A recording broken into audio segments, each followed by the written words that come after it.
Welcome to This Team is Killing Us, a podcast about what the Carolina Panthers do to good people. She is Lauren Brownlow. I'm Demetri Ravanis. And Lauren, what is killing me today is an odd sense of optimism. I really kind of liked the Panthers draft. They did a few things that left me scratching my head. Yeah, they did one that almost made me rage quit the whole draft. Which one was that? Was the trading back up after trading down to get JonathanBrooks, to get ACL. Yeah.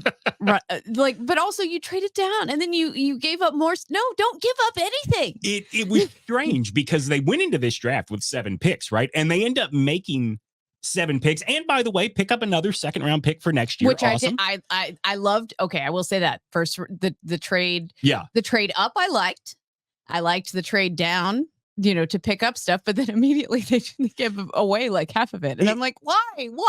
It was so weird, right? Like day 1 and 2 of the draft, it was almost like Dan Morgan was challenged to take 3 picks, but not the 3 we are starting with, because he was all over the place. Right. No, for sure. But I was happy. I was still watching the draft when they did it. Not because I expected them to trade up, just because after when we can get to it, what the Falcons did. Yeah. Because I was going to turn off the draft eventually. I'm like, I'll just turn it off. But no, after that, I was like, you know what? I'm in all night. Let's do this. Let's strap it in. Let's see what other crazy things that some teams can get up to. I'm here for it. And then they trade up. And I liked trading up to get a guy like that, even though people were like, well, he still would have been there. I was like, I don't know, maybe not. And are you talking about XavierLegette? Yes. Okay. Yeah. Yes. I don't know. Either way, I liked it. They didn't, and the thing is, because they didn't give up really anything to do it. So I liked the aggression, and I liked that they didn't get fleeced. Yeah, I mean, it was a pick swap, basically, is what it turned into. I mean, I've been saying this on the podcast since we have been in draft mode. I love XavierLegette. I think he is so talented. I don't know if he is going to attain like Steve Smith level of love, because Smith also had the like underdog element. Like XavierLegette looks like a physical specimen, right? And the problem with him attaining Smitty level status is that he is like Randy Moss's accent put through several country filters. Yes. It's like almost like a photo filter, except with sound. Right. And you just keep filtering it, and you're like, wow, you filtered this through country so many times. I no longer understand any of it. It is one of the more country accents I have ever heard in my entire life. Have you ever seen the original Kings of Comedy? Yes. Do you know in that movie, Cedric the Entertainer's bit about the old man that lives on every block and can fix everyboodies' cars? I kind of remember. And he talks with a cigarette in his lip. Oh, yeah. Like literally the first few words I can always get. Yeah. With Xavier, but then like as he continues to go, I'm like, what? It all starts to sound like one long sound. Yeah. Just like, I'm like, what did he say? There was a moment during that draft where they take Legette. I love it. Because I thought Legette and AD Mitchell both offered Bryce really good long-term targets. I still maintain what I said on one of the mock draft shows. I think Xavier Worthy was the best fit for Bryce, but I think AD Mitchell and XavierLegette are both more talented. There was a moment with AD Mitchell falling that I thought, would I take both of them if he keeps falling? I was wondering that too. Yeah. I was wondering if they would take another receiver because they had chances. Absolutely, they did. And they thought, no, we're good now. And I thought, well, are they? How do you feel about the skill positions right now, considering Legette and Brooks, and then what they've already done with the receivers? And we got to throw, I guess, Jatavian Sanders in there as well. Yeah, Sanders I liked a lot. Me too. That was one of my favorite picks that they made, actually, for the value and, the talent level. The first one they did not move off of. And you understood why when they made the pick. 100%. And I was pleased to see that one for sure, because they obviously need tight end skill help. Very much. So, I mean, I like it. I would have loved it if, and we'll get into it, there had been a little more O-line help to go along with them, because I feel like we've learned this throughout watching football our entire lives. We cannot. You could have all the skill players in the world. Look at the Bengals. Yeah. It doesn't matter if you have no O-line. Yeah. Like it doesn't. And I've been a little confused for sure with like the lack of emphasis on a tackle. And that's been a concern for me, as if they think it's fixed. And I don't know that I agree. Yeah, I'm with you. I also, like, to me, the bigger concern is center. And let's go ahead and talk about this because Dan Morgan talked about why they didn't take a center. And I don't know that I love the reason. He said that Austin Corbett and Brady Christensen are both training to make the move to center. They believe in those guys as blockers, and they believe that at least one of them is going to be ready. So on its face, I don't have a huge issue with that. However, the caliber of centers they gave up, they didn't draft when they were available to them. That's the only thing that concerns me. There were 4 centers in this draft that I got the impression could come in and start day one. Mm-hmm. Not just for the Panthers, for a lot of offensive lines That's in the what NFL. I was thinking. So it's like you have a problem solved right there, and then they don't want to solve it. And there were times like, when they moved back up in the second round, I thought it had to be to get ahead of the Steelers to get Zach Frazier from West Virginia. And no offense to Brooks, who might be fine. Yeah. But probably drafting a likely disappointing running back instead of an offensive lineman was upsetting. I think he can be really, really good. It's just, here's the thing. Here's why I would have They said needs work in pass blocking was one critique I saw. I said, oh, good. Yeah. Oh, good. Because they have plenty of that elsewhere. I think that, forgive me, like you can hear in my voice, I'm struggling here a bit. You're emotional. Yes. I so wanted Trey Benson as a running back. I think that Benson obviously is going to start from day one for, I can't remember who it is that ended up drafting him. I think that Jonathan Brooks is better.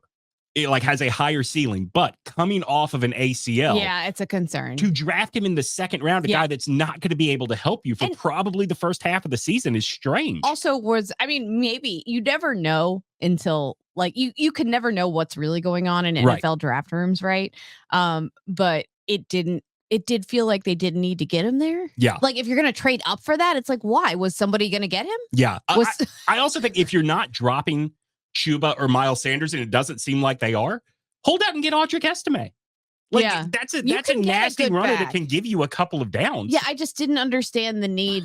So that was by far that one almost made me rage quit the draft entirely. I was very upset by that because I'm like, oh, you did a good. Oh no, you did a bad again. Like I said, I love the player. I just don't understand the position. It's more the spot and the situation he's in and everything else and the myriad needs that this team has. That I'm not saying they don't need a better running back. I'm not going to say that. I think you could argue they do, but I don't think that's an emergency need at all. I think Steve Sarkisian has done a really good job of finding those old school kind of running backs at Texas. And I think Brooks is one of those guys. It's just, you're right. Like if you're talking about glaring need after you get wide receiver and you're in position to take Zach Frazier, what are you doing? Right. What are you doing? And then, by the way, at the beginning of day 4, again, like Jatavian Sanders a lot, you're in position to take Cedric Van Pangranger. And you don't. I just don't understand it. And only one corner. It just was like, huh. That was, I'll get into this more a little bit later.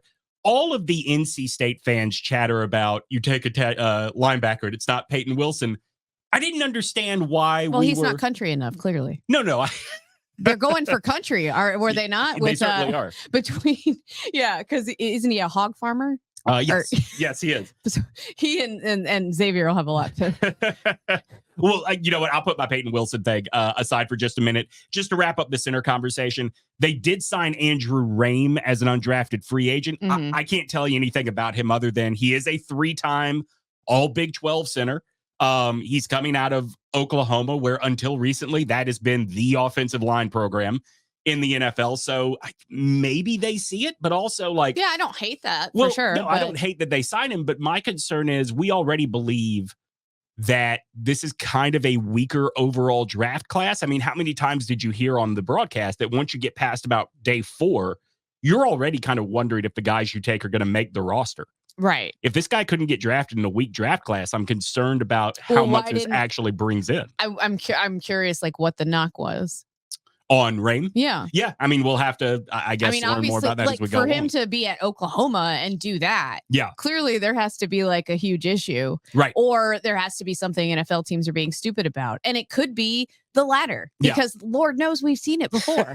So, I mean, it feels good, I think, because I thought, and maybe I'm overreacting because of my feelings for Bryce Young, I do think this is one of the more important drafts the Panthers have ever had. I agree. Because I feel like if you didn't come out of this feeling good, there is no hope. I feel okay. I'll say that. I feel like overall, I feel okay. They did some things I liked. They did some things I didn't like. I still have concerns in some areas. Yeah. And I'm almost more concerned that they don't seem to share my concerns. So, that's a concern for me. Like I've seen they're just good on left tackle now. They're good. It seems like I'm like, okay. Like, here's what you could say about the Panthers that you can't about, say, the Falcons.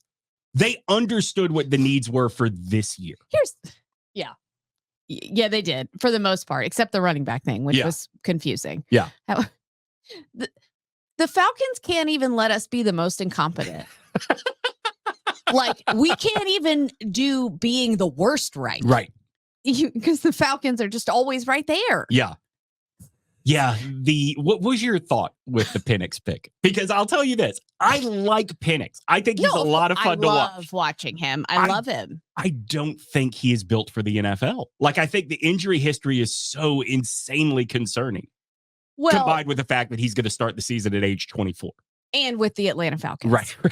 To me, that's the biggest issue right now. Like, I saw a lot of people being geeked and like, oh, cool. Like, and I, too, think it is great that he got drafted in a place where he has a chance to play.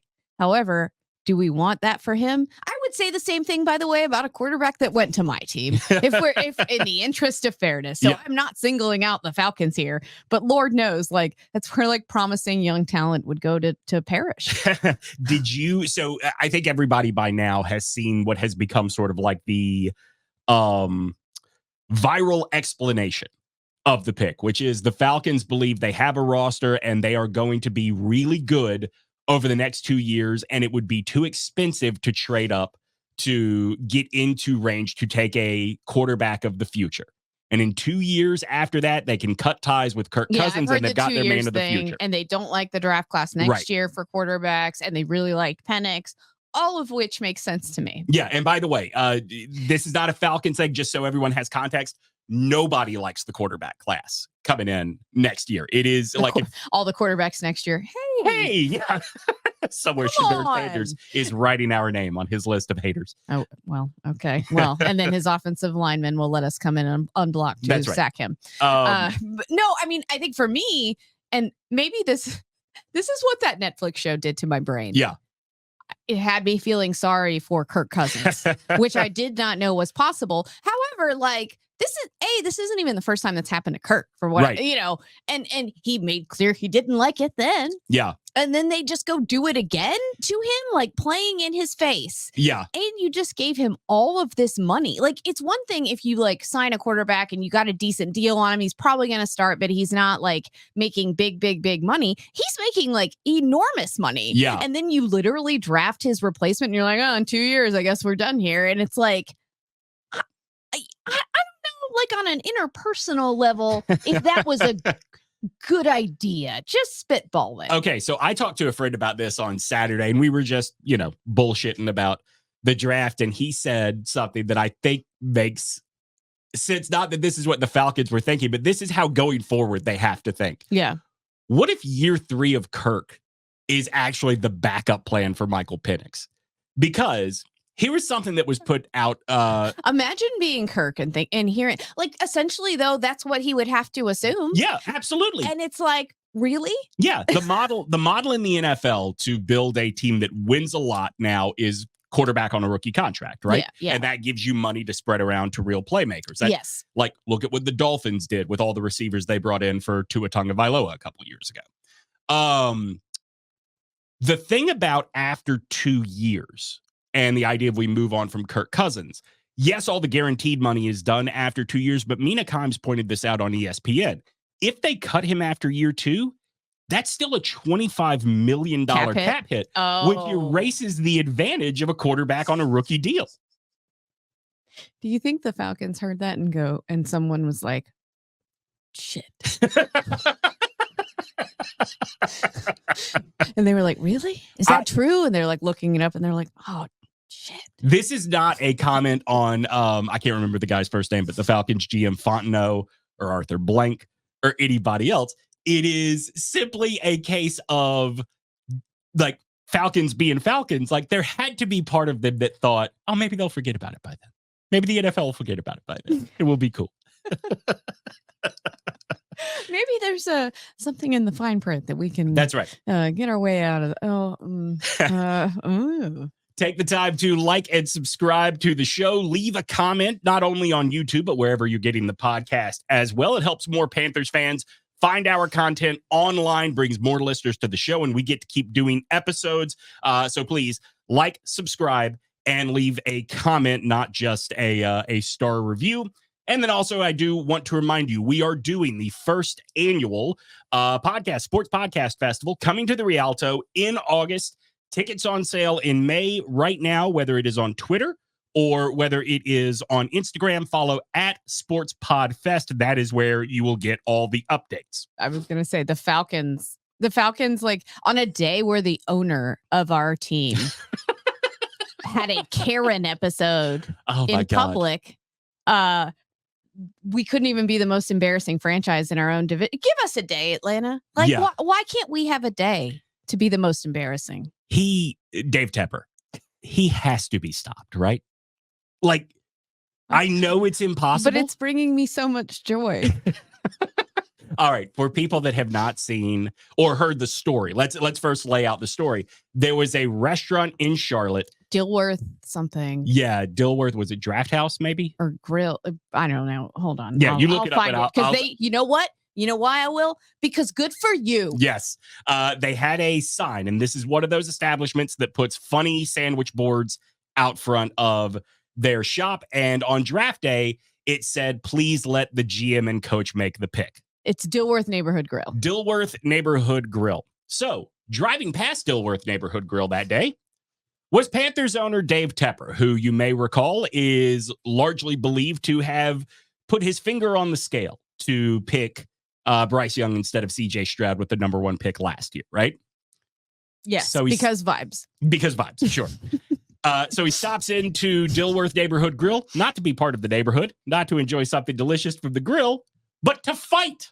Well, no, I don't care how like jovially he walked in there. No, we agree on that, but I don't think like he doesn't have fighting in him anyway. Oh, I don't think he knows he doesn't have fighting in him. I'm confident he believes he could take anybody. I will say his energy in the video was more peaceful than I had assumed, except for one part of that video. Yeah, and we'll get to that in a second. Yeah. But it to me, and this is the way I read it, because you're right, I thought it was on the surface more peaceful. I thought he was wishing a motherfucker would. Right, which like he's essentially talking to the hostess, and I don't know if that was the owner. To be the manager. Okay. Yeah. Okay. Yeah. The manager. And as he walks into the grill, he asked to speak to the manager. By the way, he walked into the establishment with his muscle, who appeared to be 70 years old. Yeah, that was strange. I was like, what is that? Is that just like someone he pays to be his friend? Is it his driver? I mean, maybe a driver. I guess somebody that rich doesn't drive themselves. But like he walked in as like Dave Tepper strikes me as a guy that looks at whoever that guy was. Do you think he parked illegally out front? Of course he did. Okay. Yeah. Of course he did. I'm just setting the scene for myself. He just assumes, well, Jerry is tall. He must be scary to people. And Jerry goes with him wherever he goes. Because Jerry, or whoever it is, is tall. Yes. But that's it. Yeah, it was weird. I was like, I don't understand. He's also balding and has like the classic uncle mustache. All right, so he goes in, he talks to the manager, and he begins the conversation by removing the manager's hat from his head. Listen, and it was for context, it was a Philadelphia Eagles hat. But and also for context, it should be said, he took the hat off the young man's head. He didn't like flip it off, but nonetheless. And yeah, I was like, because that has been done to me. even in a joking manner. Sure. I still did not care for it. Sure. And I was still like, please don't touch me. Anything involving your head feels very condescending, right? Like, get that hat off, and then takes it off. Bald man. I have a hair problem underneath here that I'm hiding today. I didn't need you to take my hat off. Yeah. Also, don't touch me. I'm not self-conscious about being bald at all, but as a fat bald, I am obviously like what any mascot is looking for in someone to interact with, right? Right. And there is nothing more. I don't mind the tummy being rubbed, but when we start doing polishing the head, there's something about someone touching your head in any form or fashion that feels incredibly condescending. Okay, yeah, you should have gotten to carry babies instead, because you would have loved that. Whereas every pregnant woman knows exactly what I'm talking about. Where everyone's like, "Can I touch?" I'm like, you wouldn't say this to any other person. No, you can't touch. Yeah, leave me alone. I do love a baby. Well, who doesn't? But don't touch me. I don't want to be touched. I hear you. I hope when you were pregnant, I never asked to touch your belly. No, of course not. Good. No, you were wonderful. I feel like a good person, but I'm not positive. you were both wonderful during my pregnancy. But yeah, no, it was very the vibe was better than I thought when I first saw the tweet about it. Yeah. Which I remember this poor guy kept being questions. He's like, I'm not a reporter. I just am telling y'all what I saw. So you can believe whatever you want. I'm just saying what I saw. Like, you know how Twitter is now. Pics or it didn't happen. Right. He's like, I'm just telling you what I saw. Like, I didn't take a video of it. I don't have a camera. Like, please leave me alone. I want to put up a tweet on the screen from our friend Josh Graham. And it includes the video of exactly what happened. Okay. So Josh is commenting on the video, not the story that came out first. And he says, okay, how many NFL owners is this even a headline for? Especially when he's obviously being playful about it. It's just another example of how Tepper isn't given the benefit of the doubt. And to be fair, he hasn't earned that. Well, you kind of buried the lead then. Right. You kind of canceled out the first part of the sentence. Listen, I like Josh just fine. I've got no beef with Josh. We pull a lot of his tweets for the show because he is there every Sunday watching the Panthers. I think he's a reliable narrator. And if you have a billionaire that you need caped for... clearly, he's your man. This is the thing. Josh, as your friend, the taste of boot is not always something you have to enjoy. I don't understand this. Hope he sees this. I don't Hope understand he sees this, bro. I don't understand anybody's belief that any billionaire that did this would not be clowned over and over and over again. Listen, this is our only place of power over them. He could come in there and do a whole SNL bit. The fact that he pulled over and went in there and had that reaction and it reportedly said, "Who would you like to make the pick?" to which I responded immediately, tap sign, literally taps the sign. That's who they would like to make pick. Like the fact that he saw that. Literally, nowhere on it does it mention him at all. Yeah. Even. It's just saying we would prefer these dudes who it's their literal job to make these picks to do that. And he, for some reason, thought it was some sort of and he clearly thought it was a shot at him. Yeah. Was it a little bit of a shot at him? Sure. But why should he take it as that if he is indeed going to let those men that he paid to make those decisions, then go on to make those decisions? Like, what? Bro, let your football men make football choices, okay? Our buddy Bomani was with me last year on the midweek talk through, and he made a point about Tepper that this was not specifically about Tepper. This is just about that type of guy. He's mad. He got mad. He got offended. He got his fifis hurt, and it's very funny. We're allowed to think it's very funny. No one is saying he needs to be canceled or anything over this. We are all laughing at the fact that his skin is so thin. That's the joke, right? Yes, 100%. Okay. This was Bomani's point, and this is a really good point and tells you a lot about what it is we are laughing at. This is a dude that got booed on the field while they were giving Sam Mills' widow his Hall of Fame ring, and it was more important to the fans to boo Dave Tepper than cheer for a dead man, a franchise legend. A hero arguably in that fan base. The 100%. franchise legend. Yes. Right? A big part, what identity this franchise has left is built around Sam. Yes. And Bomani's point was, if that does not cause you to change your behavior or reflect on what it is people think about you. Dave Tepper must have walked off that field and thought, man, they really hate Sam Mills. Yeah, that, or he just is like these ignorant Southern hillbillies that, you know, he just has to keep you know what, Dave, just keep bringing us education in the form of music that we've never heard, that sweet, sweet music. You bring dance here. It was illegal before. It's true. You know, John Lithgow used to be very cross with bring us all almost practice facilities, unfinished practice facilities. Well, hey, he said he's bringing good things to Charlotte, not Rock Hill. That's their problem. Good point. Yeah. I mean, it's just very, I think like what everyone needs to understand is no one's like mad at David Tepper about this. We are all getting a lot of joy about it because it's very funny. Yeah. It's just funny. I will say. And it would be a story with anyone because it should, like, why are you so thin? Like, you're a billionaire, bro. Go home to your billionaire lifestyle where you could just buy and do literally almost anything you want. If he had walked in. Why do you care what this sign says? I was about to say, if he had walked in and literally dropped, you know, $50,000 on the hostess stand and taken the sign, the sandwich board with him. That would be boss. It would have been less offensive than taking off a man's hat. I would actually be impressed. This is, all right, so this is. I would be impressed at that one. This is the last thing that I'll say about it. I think any of us that have ever worked in the service industry understand the disrespect. The way I was wincing for that host, like for the hostess, I'm like, please, God, what is he going to say to her? Here's the other bend I'll put on. Those of us that have worked in the service industry at a place that routinely serves Dave Tepper types really know the skin crawl of that poor manager could not do anything about his hat. That is why Dave Tepper's ass was not stuffed into the trunk, regardless of what his tall muscle planned to do about it. Right. Yeah. I mean, it's funny because they have no reason to care like the rest of us. Yeah. And yet they seemingly care more. Yeah. You can't pay enough to make people like you. That's what these people need to learn. You can't buy friends. That's right. You just can't. You can't make us like you. They booed him. Bomani's right. They booed him with the lusty energy of the Detroit Lions fans. My hero. I love you people. Yeah. I love you so much. The way they booed, the way Roger Goodell thought coming out there with Eminem and whatever that god awful video, I felt like I was having a fever dream watching it. Every single member of the Lions had to say, let's go Detroit. And they into the microphone. He thought, I'll bring Barry Sanders. I'll bring Calvin Johnson. Didn't matter. Every time he was on, he got booed so hard. And God. I loved it so much. By the way, are we done with Eminem now?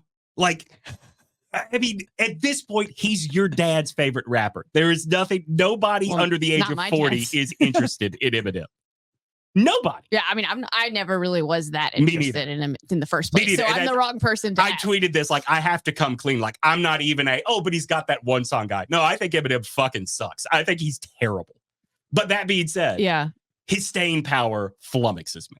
Well, I mean, it's not like that much. Like, what new music has he made? No, that's what I mean. Like, he hasn't made new music. We're not making new Eminem fans. The staying power is the memes. I guess. Like the 8 Mile memes. And then, of course, the broadcast football broadcast booth. Yeah, exactly. And maybe he wanted to make this into a meme, which he was far too like lucid to do this time. Yeah, that's the thing. Like, he is. We need him staring blankly into space. He is very much settling into elder millennial dad mode. Yeah, he was like a normal person. What's the fun in that? Right. Now he looks like he owns a mason jar store. Right. But you don't think, like, Roger Goodell, he's at least acting like he likes the booze now. Right. That's what David Tepper has to learn. Well, did you watch the draft? He clearly likes the booze. Oh, you think so? Oh. Could you not tell by the time he was trying to pronounce XavierLegette's name? Oh, my God. Can he read? I don't think he can. Well, I've told you I thought he was AI for a long time. Oh, yeah, I could believe that. Like, there's something human-ish about him, but not human enough. Yes. In the way he interacts with people, the way he talks, I'm just like, I don't know about. You're a computer. Like early days AI, like Steven Spielberg's movie AI. All those owners could put their money together 100%. and make a Roger Goodell. Don't think we don't know that. Don't think we don't know what you're up to. The only thing that would make me go, like, you can't fool us, NFL, if instead of Goodell, it was Goodman. Like, that would be the only thing that would make me go, okay, this is not a human being. Roger Goodman, no thank you. Well, maybe they just thought, oh, we'll throw them off a little bit by making it almost like that, but not quite. We'll make up a whole backstory for him. People will claim he's real. That's right. He's not real. That's right. Nobody works for the Jets. And yet somehow everybody works for the Jets. But just real quick, Josh Graham, I'm sorry you caught a stray. You're a perfectly fine young man. Your opinion is garbage. All right, now let's close this out by circling this to NC State fans. Because I told you I didn't understand the clamoring for PaytonWilson. I get you want one of your own, but if you also care about the very Panthers, beloved one, sure. If you also care about the Panthers, why is it not just stop at what are we doing taking a linebacker? No matter who they're taking there, It makes no sense. Yeah, I would agree with that. Like now, if you want to say, hey, they took a linebacker, so why wouldn't you take this guy who's like the most beloved, whatever? Okay. That, I get that. But also with the amount of people that I saw saying I'm a Steelers fan now, I think some of them you could argue don't really care about the Panthers that much. That's the thing. In the first place. So. I think I overestimate the amount of people that care about the Panthers the way you do. I will say this. I think State fans have a limited capacity in their hearts for watching teams that bring them pain. Sure. And I don't blame them at all for that. I do not begrudge them that. They get a steady supply of that in their life. So they kind of like latched on to the Seahawks with Russell Wilson, which I hated because I hated the Seahawks. Yeah. So I was like, I don't like that. And I would make fun of it. But like, I can't. Why would you want to stay loyal to the Panthers right now if you felt like you had options? And if all of your energy is used supporting the team like the Panther or like NC State that has brought you pain in the past, why would you want that to continue on Sunday? It's just a lot to ask in a weekend of people. It really is. The other part too, PaytonWilson, as we've learned during the draft, like for sure, he has no ACL in one of his knees.